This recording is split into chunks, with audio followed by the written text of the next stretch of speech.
Welcome back to the Vital Signpost. Today we're diving into a topic that's really essential for every nurse and nursing student out there. Cardiac dysrhythmias and those medications that we use to treat them. We'll be unpacking some pretty complex concepts, but don't worry, we'll guide you through it all, step by step.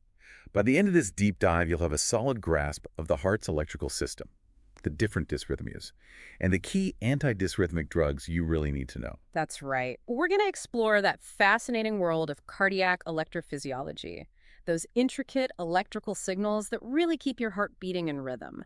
And we'll be discussing how these signals can go awry, leading to dysrhythmias, and how medications can help us restore a normal heart rhythm. Think of this as a refresher course, a chance to deepen your understanding and maybe even learn a few new things along the way. Exactly. So let's just start by laying the groundwork. Before we can really understand what happens when the heart's rhythm goes wrong, we need to understand how it works when everything's running smoothly. We're talking cardiac electrophysiology 101. Right. The heart's electrical system. It's a remarkable network of specialized cells that generate and conduct electrical impulses, triggering those coordinated contractions that pump blood throughout your body. It all starts with the sinoatrial node, or the SA node, often referred to as the heart's natural pacemaker. So the SA node sets the pace, like the conductor of an orchestra. Exactly. The SA node is located in the right atrium and generates those electrical impulses at a regular rate, typically between 60 and 100 beats per minute. These impulses spread through the atria, causing them to contract and push blood into the ventricles. Okay, so the signal starts in the atria, the top chambers of the heart, and then what happens? Well, the electrical impulse, it doesn't travel directly from the atria to the ventricles. There's a critical relay station in between, called the atrioventricular node, or the AV node. The AV node, I remember that. It's located between the atria and the ventricles. That's right. The AV node serves a very important purpose. It delays the electrical impulse for a fraction of a second, allowing the ventricles time to fill with blood before they contract. It's like a carefully timed pause, making sure everything is synchronized. Precisely. From the AV node, the electrical impulse travels down a specialized pathway called the bundle of His, which divides into right and left bundle branches, carrying the signal to the ventricles. And then finally, those signals reach the Purkinje fibers, which spread throughout the ventricles, causing them to contract. You got it. This entire process, from the SA node to the Purkinje fibers, happens incredibly fast, ensuring a smooth and coordinated heartbeat. It's amazing how it all works together. But I've always wondered what's actually happening at the cellular level. How do these electrical signals actually cause the heart muscle to contract? That's a great question. And it takes us to the concept of the action potential. You see, every heartbeat is the result of millions of individual heart muscle cells undergoing a rapid cycle of electrical changes. So it's like a tiny electrical storm happening inside each cell. Exactly. It's called the action potential, and it's the driving force behind the heart's contractions. Think of it this way. Each heart muscle cell has a membrane that separates the inside of the cell from the outside. And there's a difference in electrical charge across this membrane. This difference is called the resting membrane potential. Okay, so there's a sort of electrical tension across the cell membrane. Exactly. Now, when a heart muscle cell receives an electrical impulse, it triggers a cascade of events. Sodium ions, which are positively charged, rush into the cell, causing a rapid change in the electrical charge across the membrane. This is called depolarization. So the cell suddenly becomes more positive on the inside. That's right. And this sudden change in electrical charge is what triggers the contraction of the heart muscle cell. It's like flipping a switch, turning on the muscle's ability to contract. I see. So depolarization leads to contraction. What happens next? Well, after depolarization, the cell needs to reset itself to get ready for the next beat. This is where repolarization comes in. Potassium ions, which are also positively charged, flow out of the cell, restoring the electrical balance across the membrane. It's like recharging a battery. So repolarization is the recovery phase, preparing the cell for the next depolarization. Precisely.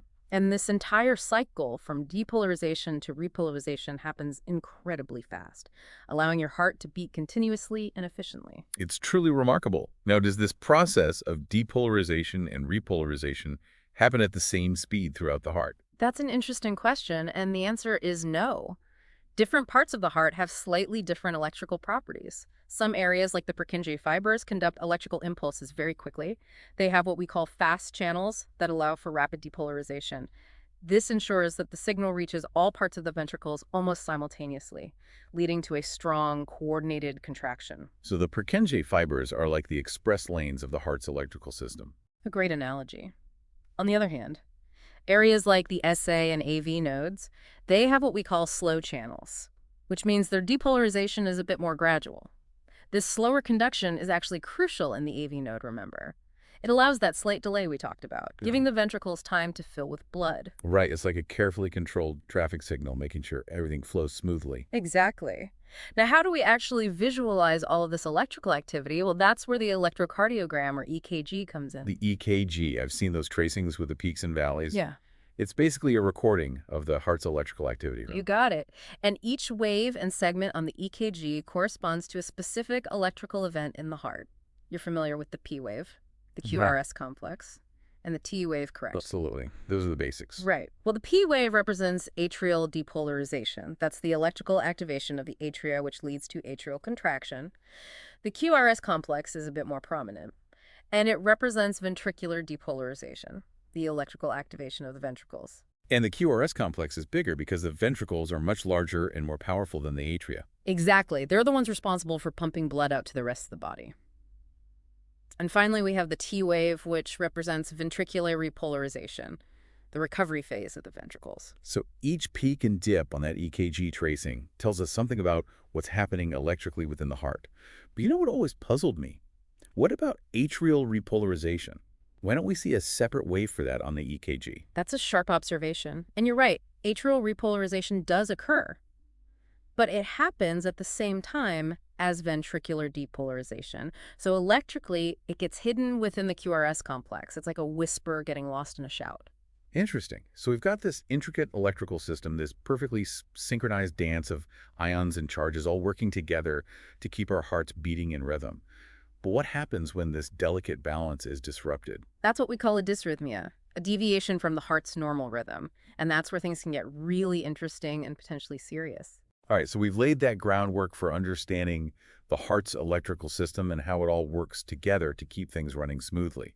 But as you mentioned, things don't always go according to plan. Let's talk about those disruptions to the heart's rhythm, dysrhythmias. Yeah, dysrhythmias. These are abnormalities in the heart's electrical activity. That can lead to a wide range of symptoms, from barely noticeable palpitations to, really life-threatening situations. Understanding these different types of dysrhythmias is crucial for nurses because it directly impacts how we assess, monitor, and care for our patients. Right, because different dysrhythmias require different interventions, and some are much more serious than others. Can you walk us through some of the key categories of dysrhythmias? Absolutely. We can broadly categorize dysrhythmias based on where they originate in the heart. We have supraventricular dysrhythmias, which, as the name suggests, originate above the ventricles in the atria or the AV node. Okay, so those are issues with the top chambers of the heart, and I imagine these can range in severity. That's right. Some supraventricular dysrhythmias are relatively benign, while others can cause significant symptoms or even predispose a patient to, more serious complications. A common example is atrial fibrillation, or AFib, which we briefly touched on earlier. AFib, yes. Yeah. I know that's a very common dysrhythmia, especially in older adults. It is indeed. In atrial fibrillation, the electrical activity in the atria becomes chaotic, causing them to quiver ineffectively. Instead of contracting in a coordinated rhythm, this can lead to a rapid and irregular heartbeat, and it also increases the risk of blood clots forming in the atria. And those blood clots can travel to the brain, causing a stroke, which is why anticoagulation is so important in managing patients with AFib. Exactly. Anticoagulants help prevent those clots from forming and reduce the risk of stroke.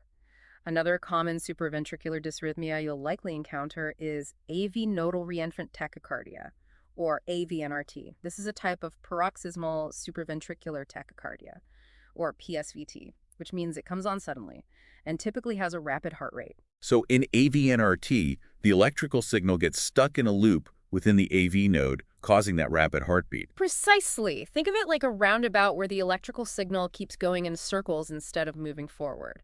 This can lead to palpitations, dizziness, shortness of breath, and even chest pain. Okay, that makes sense. So those are a couple of examples of supraventricular dysrhythmias. What about dysrhythmias that originate in the ventricles? Right. Those are called ventricular dysrhythmias, and they're generally considered more serious. because the ventricles are responsible for pumping blood out to the body. If their rhythm is disrupted, it can significantly compromise cardiac output. So ventricular dysrhythmias can be life-threatening. They can be, especially if they're sustained or if they lead to a very rapid heart rate. One common ventricular dysrhythmia is premature ventricular contractions, or PVCs. PVCs, yes. I've heard those described as extra heartbeats that originate in the ventricles. That's a good way to think about it. They often cause a sensation of a skipped beat or a flutter in the chest. And while occasional PVCs are common and generally benign, frequent or patterned PVCs, especially in patients with underlying heart disease, can be a warning sign and warrant further investigation. So it's a matter of frequency and context. Precisely. Now, a more serious ventricular dysrhythmia is ventricular tachycardia, or VT. This is a rapid heart rhythm originating in the ventricles. That can either be non-sustained, meaning it lasts for a short period and resolves on its own, or sustained, lasting for a longer duration. And sustained VT is a medical emergency because it can quickly compromise the heart's ability to pump blood effectively. Exactly. Sustained VT can lead to a drop in blood pressure, dizziness, shortness of breath, and even loss of consciousness. It requires prompt treatment to restore a normal heart rhythm. And I remember learning about a particularly dangerous type of VT called torsades de pointe, which is associated with a prolonged QT interval. Can you explain that one? Of course. Torsades de pointe is a distinctive type of VT, characterized by a twisting pattern on the EKG. It's often triggered by medications that prolong the QT interval, which is the time it takes for the ventricles to repolarize. This prolongation makes the heart more susceptible to this particular type of dysrhythmia. And torsades de pointe can quickly deteriorate into ventricular fibrillation, or VF, which is a chaotic rhythm where the ventricles essentially quiver ineffectively, leading to cardiac arrest. That's right. Ventricular fibrillation is a life-threatening emergency that requires immediate defibrillation to restore a normal heart rhythm. It's like an electrical storm in the heart, and it's fatal if not treated promptly. So as you can see, ventricular dysrhythmias can range in severity from relatively benign to life-threatening. Yep. Now, besides supraventricular and ventricular dysrhythmias, we also have conduction blocks, right? Yes. Conduction blocks involve a disruption in the electrical signal as it travels from the atria to the ventricles. This can occur at the AV node or within the bundle branches, and it can be partial or complete. So the signal gets delayed or completely blocked, preventing the ventricles from contracting properly. Exactly. A common example is heart block, which can range in severity from first degree, where the signal is just slightly delayed, to third degree, where the signal is completely blocked. And third-degree heart block, also known as complete heart block, often requires a pacemaker to maintain a consistent heart rhythm. You got it. The pacemaker takes over the role of the heart's natural pacemaker, ensuring that the ventricles contract at a regular rate. So as you can see, dysrhythmias are a complex and fascinating topic, and understanding the different types and their potential consequences is crucial for nurses, especially when it comes to administering medications. Absolutely. And that brings us to our next topic. Antidysrhythmic drugs. Those medications that can help us restore the heart's rhythm. Yes, let's delve into the world of medications that can modulate those electrical signals and help us manage these various dysrhythmias. Now, I know these drugs are categorized according to the Vaughan Williams classification system. Can you tell us more about that? The Vaughan Williams classification system. It's a way of grouping antidysrhythmic drugs based on their mechanism of action or how they affect the heart's electrical activity at a cellular level. It helps us understand how these drugs work and predict their potential effects. So it's not just about their chemical structures, but how they actually interact with those ion channels and the action potential we discussed earlier. Exactly. There are 4 main classes in the Vaughan Williams classification system, and each class targets different aspects of the cardiac action potential. Okay. Let's break down these classes one by one. Starting with Class 1, I know those are the sodium channel blockers. That's right. Class I antidysrhythmics work primarily by blocking sodium channels, those fast channels that are involved in the rapid depolarization phase of the action potential. By blocking these channels, they slow down the conduction of electrical impulses, particularly in the fast-conducting tissues like the Purkinje fibers. So they're like putting a speed bump on those electrical highways. That's a good analogy. Now, Class I drugs are further subdivided into 3 subclasses, 1A, 1B, and 1C. based on subtle differences in how they affect the action potential. Okay, so there are nuances within the sodium channel blockers. Yes, each subclass has its own unique characteristics. For example, class 1A drugs like procainamide and quinidine not only block sodium channels, but also delay repolarization, which means they slightly prolong the duration of the action potential. Interesting. And quinidine has a rather unique side effect profile, doesn't it? Yeah, quinidine is known to cause synconism, which is a collection of symptoms that can include tinnitus, hearing loss, blurred vision, and gastrointestinal upset. This is thought to be related to its effects on certain enzymes in the body. Synchonism. Hmm. I remember reading that quinidine is derived from the bark of the cinchona tree, which was historically used to treat malaria. That's right. And synconism is actually a milder form of the toxicity that can occur with high doses of quinine, the anti-malarial drug also derived from the cinchona tree. Fascinating. So even those historical connections can help us understand a drug's potential side effects.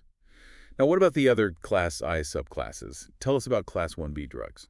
Class 1B drugs like lidocaine also block sodium channels, but they do so in a slightly different way than Class 1A drugs. They tend to have a greater effect on depolarized or ischemic tissue, making them particularly useful in treating ventricular dysrhythmias, especially after a myocardial infarction. And lidocaine is typically given intravenously, isn't it? Yeah, lidocaine is primarily administered intravenously because it has a very high first-pass metabolism. This means that if taken orally, a significant amount of the drug is metabolized by the liver before it can reach the systemic circulation. So intravenous administration bypasses the liver and allows the drug to reach its target more effectively. Exactly. Now, Class 1C drugs like flecainide and propafenone are potent sodium channel blockers that have minimal effects on repolarization. They're often used to treat both supraventricular and ventricular dysrhythmias. I remember learning about the CASE-CAN study, which raised some concerns about the use of flecainide in certain patients with heart disease. You're right. The cardiac arrhythmia suppression trial, or CASE-CAST, found that flecainide and other Class 1C drugs could actually increase the risk of mortality in patients with recent myocardial infarctions. This highlighted the importance of carefully selecting patients for flecainide therapy. Okay, so those are the sodium channel blockers, Class 1. Let's move on to Class 2, the beta blockers. These are drugs that we use for a wide range of cardiovascular conditions, including hypertension and heart failure. You're absolutely right. Beta blockers are incredibly versatile medications, and in the context of dysrhythmias, they work by blocking the effects of the sympathetic nervous system on the heart. So they're essentially calming down the heart's electrical activity. Precisely. By blocking the effects of adrenaline and noradrenaline, beta blockers reduce heart rate slow AV nodal conduction and decrease myocardial contractility. All of these actions help to suppress dysrhythmias. And we often use beta blockers after a myocardial infarction to protect the heart from further damage and prevent dysrhythmias. Exactly. They help stabilize the electrical activity of the heart during that vulnerable period. Now, when choosing a beta blocker, it's important to consider whether it's cardioselective or not. Right, because cardioselective beta blockers like atenolol and metoprolol preferentially block beta-1 receptors, which are found primarily in the heart. This makes them less likely to cause side effects in other parts of the body, like the lungs. Precisely. Non-selective beta blockers like propranolol can also block beta-2 receptors, which are found in the lungs and other tissues. This can be a problem for patients with asthma or COPD, as it can worsen their breathing difficulties. So careful patient selection is key when using beta blockers. Now let's move on to Class 3 antidysrhythmic drugs. I know these drugs are often used for more challenging dysrhythmias. You're right. Class 3 antidysrhythmics work primarily by prolonging repolarization, which means they extend the duration of the action potential. This, in turn, increases the refractory period of the heart muscle, making it less likely to fire prematurely and trigger a dysrhythmia. So they're essentially putting the brakes on those rapid, chaotic electrical signals. That's a good way to think about it. Amiodarone is probably the most well-known and widely used Class 3 antidysrhythmic drug. Amiodarone. It's a very effective drug. But it also comes with a long list of potential side effects, doesn't it? It does. Amiodarone is a potent drug with a complex pharmacology. It has effects on multiple ion channels, not just potassium channels. And it's known for its long half-life, meaning it stays in the body for a long time. I remember learning that amiodarone is highly lipophilic, meaning it likes to accumulate in fatty tissues. That's right. And that long half-life, combined with its lipophilic nature, means that amiodarone can stick around in the body for weeks or even months after it's discontinued. This can lead to a variety of side effects, including thyroid dysfunction, lung problems, liver toxicity, and even a bluish-gray discoloration of the skin. Wow, that's quite a list.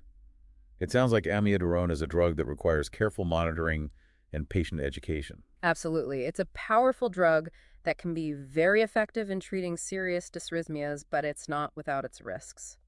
Now, finally, we have class 4 antidysrhythmic drugs, the calcium channel blockers. Diltiazem and verapamil are the two main calcium channel blockers used for dysrhythmias, right? Yes, and they work primarily by blocking calcium channels in the heart, specifically in the SA and AV nodes. Remember, calcium plays an important role in the electrical activity of these nodes. Right. So by blocking calcium channels, these drugs slow down conduction through the AV node, which can help control the heart rate in certain types of dysrhythmias, particularly supraventricular tachycardias. Exactly. They're like traffic controllers for the AV node, preventing those rapid signals from reaching the ventricles. Now, unlike other classes of antidysrhythmic drugs, calcium channel blockers are generally not effective in treating ventricular dysrhythmias. So their use is primarily limited to supraventricular dysrhythmias. That's right. They're particularly useful in managing conditions like atrial fibrillation, atrial flutter, and AV nodal reentrant tachycardia. Okay, that makes sense. Now, there's one more drug we should discuss, even though it doesn't fit neatly into any of the Vaughan Williams classes, and that's adenosine. Ah, yes, adenosine. This is a unique drug with a very specific mechanism of action.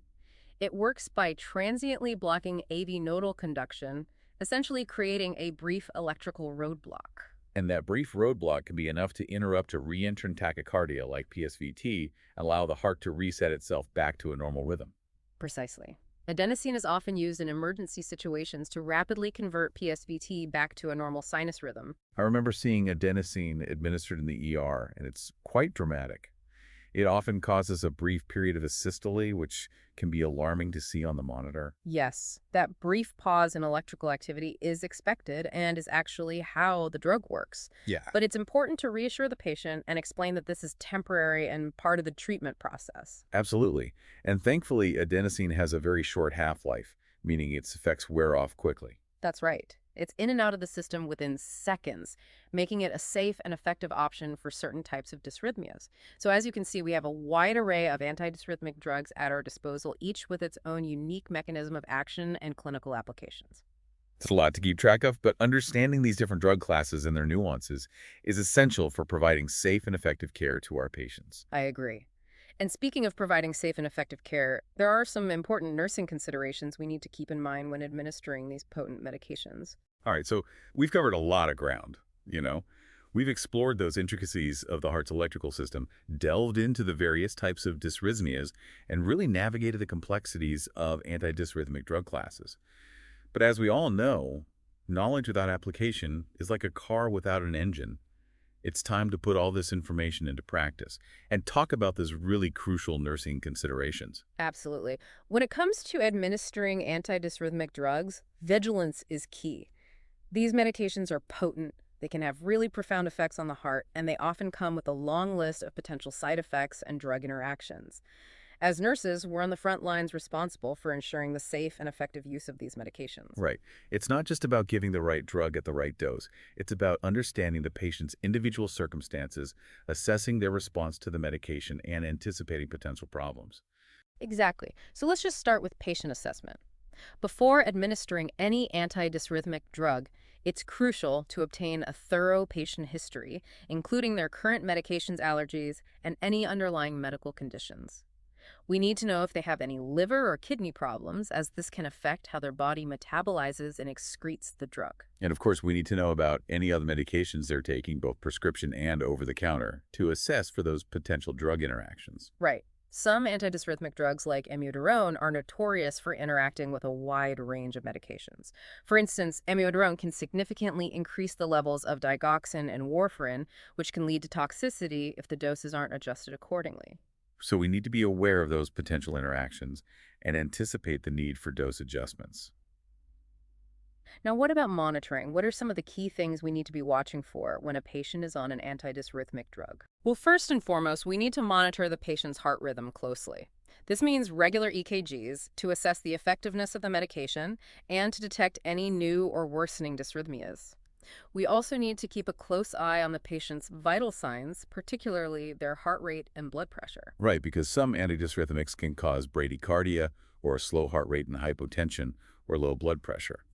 And of course, we're also looking for any signs of decreased cardiac output, which could indicate that the medication is having an adverse effect on the heart's pumping ability. Exactly. Signs of decreased cardiac output can be subtle, so we need to be vigilant. We're looking for things like fatigue, shortness of breath edema, and even changes in mental status. And these assessments need to be ongoing, not just a one-time thing, right?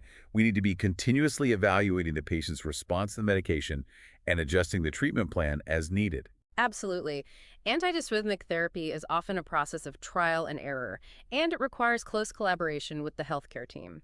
Now, besides monitoring the patient's physical response to the medication, we also need to provide thorough patient education. Right. Because patients need to be active participants in their own care.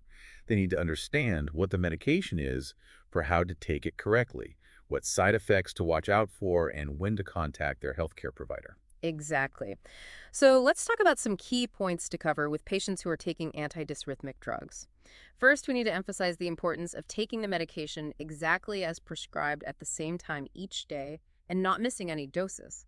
And this is especially important for sustained release formulations, where chewing or crushing the medication can disrupt the intended slow release of the drug and potentially lead to toxicity. Right. Patients also need to know that they should never abruptly stop taking an antidysrhythmic drug without consulting their healthcare provider.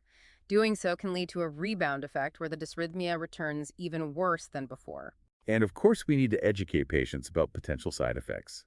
This includes common side effects like dizziness, fatigue, gastrointestinal upset, and even changes in vision.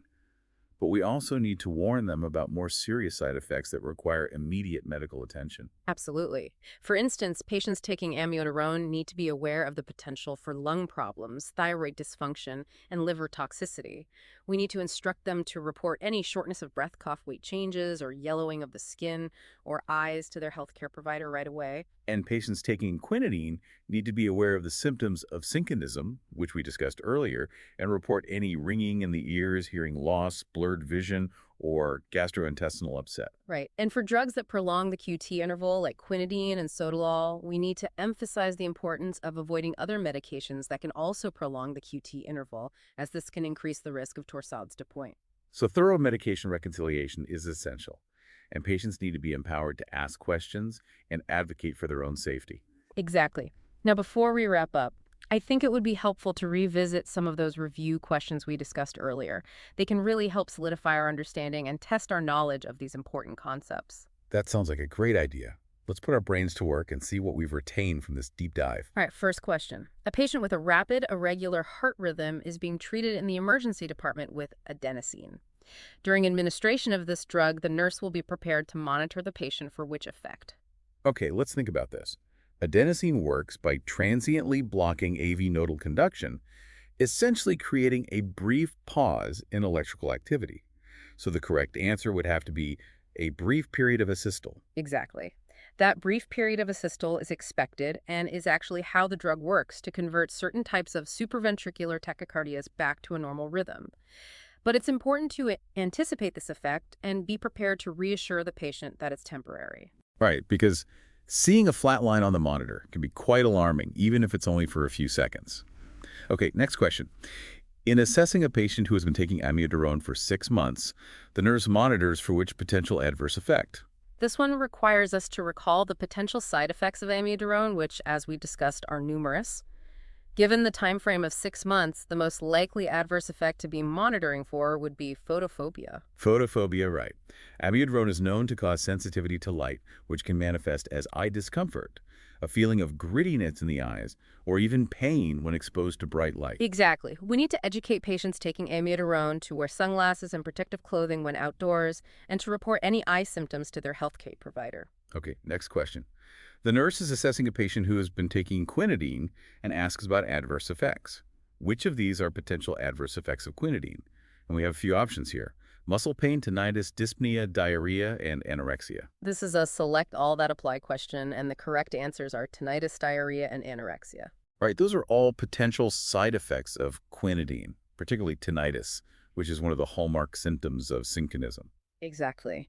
We need to be aware of these potential side effects and educate patients to report any unusual symptoms to their healthcare provider. Okay, next question.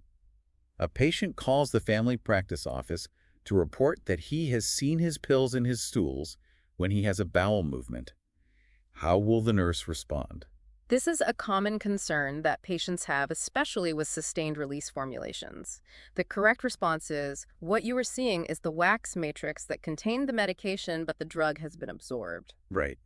It's important to reassure the patient that this is normal and doesn't mean that the medication isn't working. The drug itself has been released and absorbed, leaving behind the indigestible wax matrix. Exactly. Sometimes a simple explanation can alleviate a lot of anxiety. Absolutely. Okay, next question. The nurse is administering lidocaine and considers which condition, if present in the patient, is a caution for the use of this drug. Considering the metabolism of lidocaine, the correct answer is liver impairment.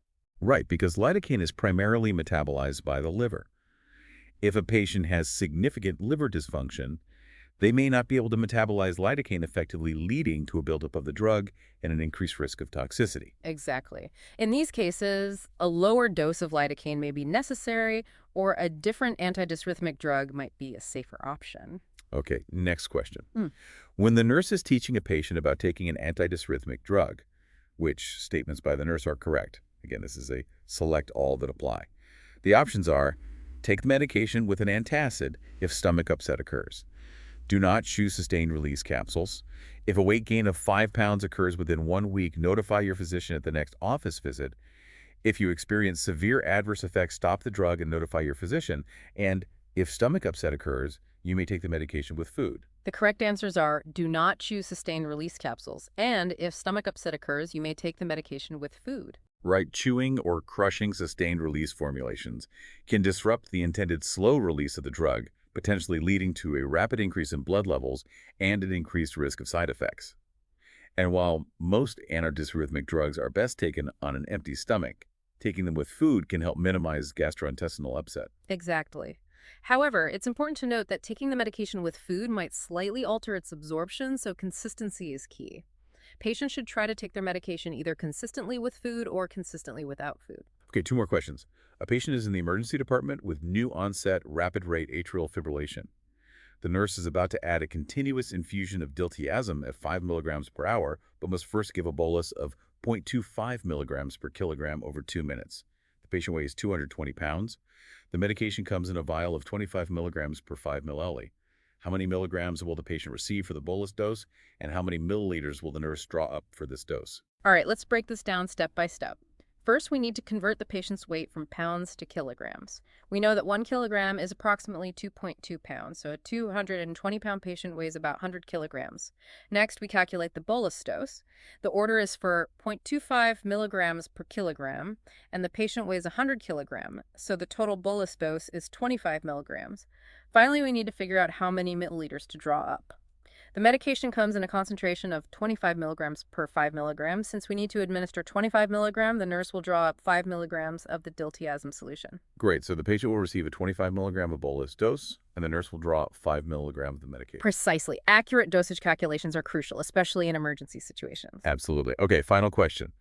A patient is in the clinic for a follow-up visit. He has been taking amiodarone for almost 1 year, and today he tells the nurse, "I am noticing some blue color around my face, neck, and upper arms. Is that normal?" What is the nurse's correct response? Considering the medication and the presented symptom, the correct response is, this can happen with amiodarone. I will let your doctor know about it right away. Right. Amiodarone is known to cause a bluish-gray discoloration of the skin, particularly in sun-exposed areas. This side effect is often seen after prolonged use.